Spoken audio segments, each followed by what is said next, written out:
Hello students, welcome to IBPS guide channel. Please channel को like and subscribe कर दीजिएगा। पहले इंट्रोडक्शन से स्टार्ट करते हैं। पहले मैं अपने बारे में आपको थोड़ा सा बता देती हूँ, थोड़ा सा आप फैमिलियर हो जाएंगे। My name is Aparna Agarwal.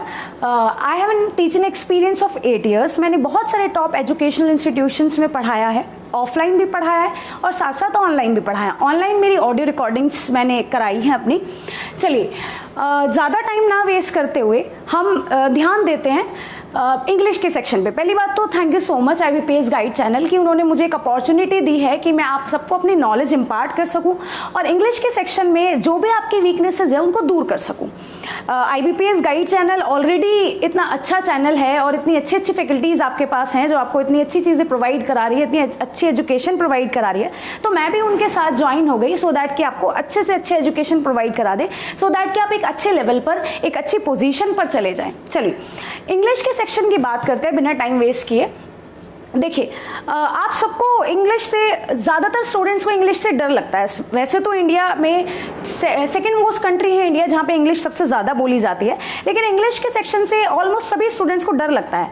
बहुत सारे बच्चे तो इंग्लिश को हवा सा समझते हैं और इंग्लिश का एग्ज़ाम भी नहीं दे पाते हैं। बहुत सारे जो एग्ज़ाम्स होते हैं उसमें इंग्लिश का जो सेक्शन होता है उसको स्किप भी कराते हैं। मैं आपकी इंग्लिश की जो वीकनेसेस हैं उसको बिल्कुल दूर कर दूंगी। जितने भी आपके साथ दिक्कतें इंग्लिश में आ रही हैं वो सब खत्म कर दूंगी। हम इंग्लिश नहीं पढ़ेंगे, हम इंग्लिश विद कंसेप्ट पढ़ेंगे। हम इंग्लिश विद कंसेप्ट कैसे पढ़ेंगे?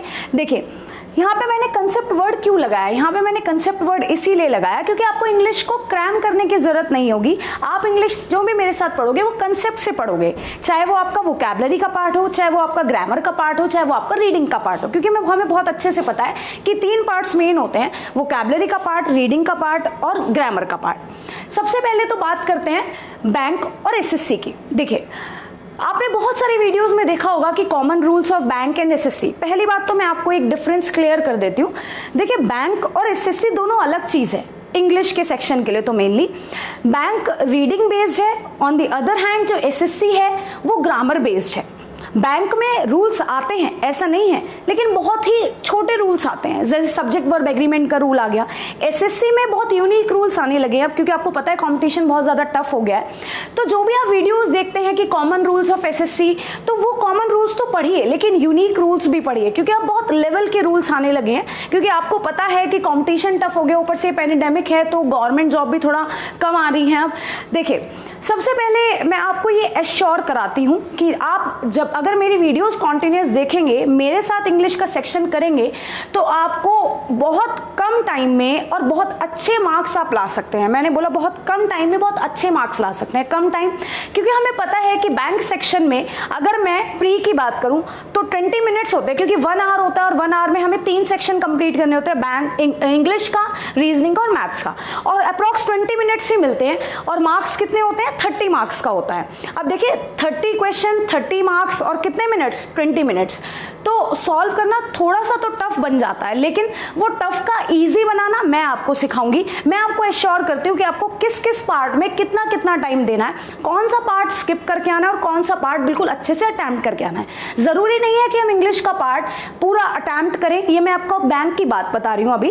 पूरा अटेम्प्ट करें इंग्लिश का पार्ट और जब जाके हमें मार्क्स मिलेंगे। कभी कभी ऐसा भी होता है कि कुछ पार्ट्स हमें मिस करने पड़ते हैं, स्किप करने पड़ते हैं, सो दैट कि हमारे अच्छे मार्क्स आ जाएं। क्योंकि आपको भी पता है कि उसके बाद डिडक्शन भी होता है मार्क्स का, 0.25 मार्क्स का। तो वो डिडक्शन ना हो तो हम केवल वो पार्ट अटेम्प्ट करें जो हमें बहुत अच्छे से आता होगा, सो दैट कि हम कट ऑफ अच्छे से क्लियर कर पाए। अब देखिए, 30 मार्क्स का आता है तो मैं आपको एश्योरेंस देती हूँ कि एटलीस्ट आपके 23-24 मार्क्स तो अगर आप मेरी कंटिन्यूस वीडियो देखेंगे तो बहुत ईजिली आ जाएंगे और फर्स्ट अटेम्प्ट में आ जाएंगे।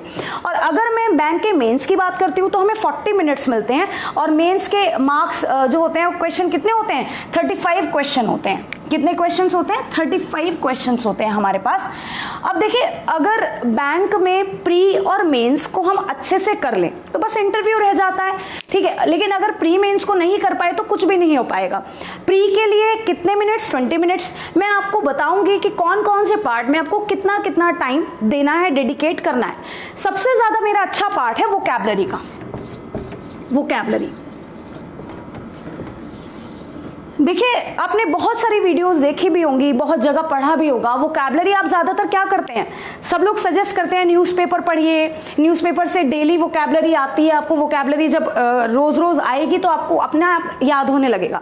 लेकिन उसको याद करने की ज़रूरत ही क्या है? जब मैंने बोला कि हम इंग्लिश कंसेप्ट से पढ़ेंगे तो वोकैबुलरी के हम अच्छे से कंसेप्ट देखेंगे।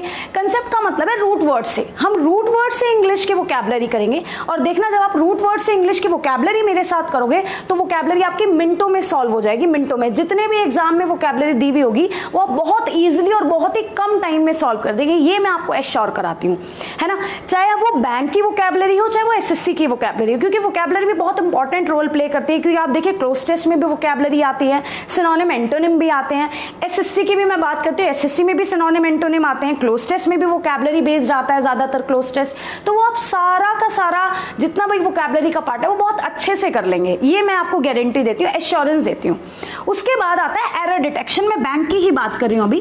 देखिए, एरर डिटेक्शन में क्या है, आपको पता है, जो अब एरर आने लगी है वो ऐसे आने लगी है, 5 सेंटेंसेस गिवन होते हैं, वो पूछते हैं कि कितनी एरर्स हैं 5 सेंटेंसेस में, 5 एरर्स हैं, 6 एरर्स हैं। तो ये कैसे पता चलेगी?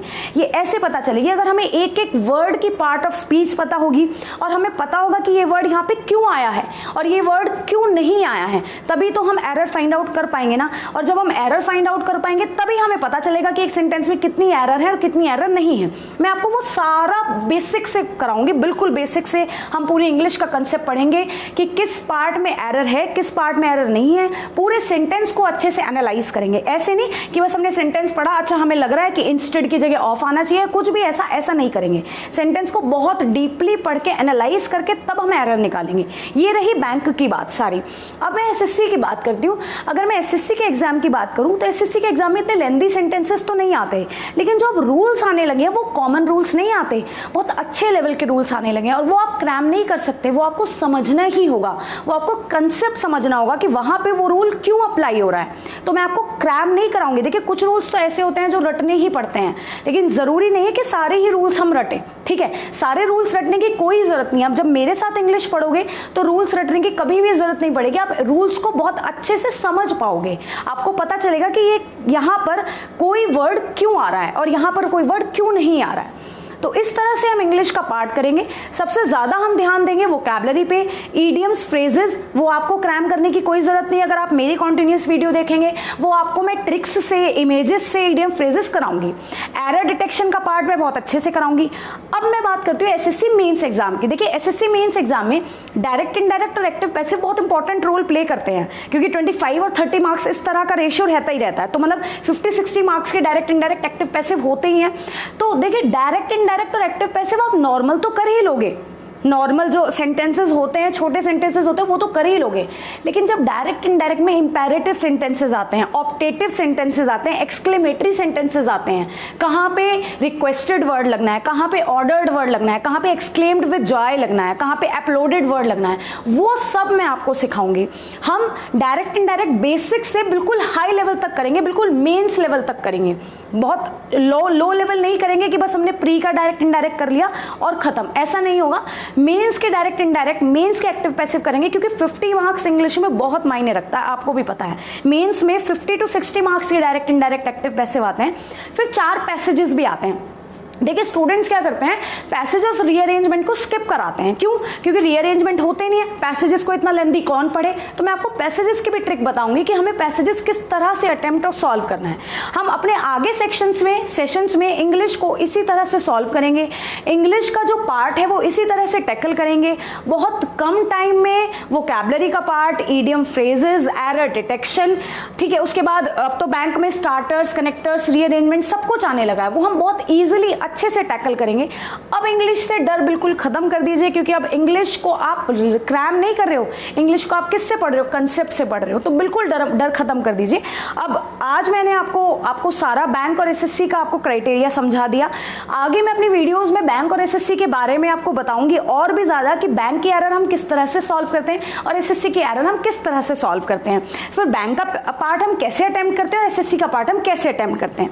बहुत ही कॉमन रूल्स थोड़े बहुत हैं जो बैंक एसएससी दोनों में काम होते हैं, ठीक है, वो मैं आपको बता दूंगी कि कैसे बैंक और एसएससी में कौन से कॉमन रूल है जो बिल्कुल मैच करते हैं। लेकिन जो कौन से अलग अलग रूल हैं जो बैंक में अलग आते हैं और एसएससी में अलग आते हैं, बैंक में आईबी भी आ जाता है, इंटेलिजेंस ब्यूरो के एग्जाम भी आ जाते हैं। अच्छा, बैंक से कैट मैट जैट का भी एग्जाम का लेवल वही सेम आता है जो बैंक का आता है। तो आप बैंक नहीं बोल रही केवल मैं, बैंक, कैट मैट जेट ये सब आप कर सकते हैं सॉल्व। एसएससी में सीएचएसएल हो गया आपका, एसएससी प्री मेंस, ये सब इस तरह के एग्जाम जो है वो आपको सॉल्व करने को अच्छे से मिल जाएंगे और आपके साथ टेस्ट भी कंडक्ट होंगे, एमसीक्यूज भी होंगे, सब कुछ होगा, एवरीथिंग। बस आप कॉन्टिन्यूअस वीडियो को देखते रहिएगा।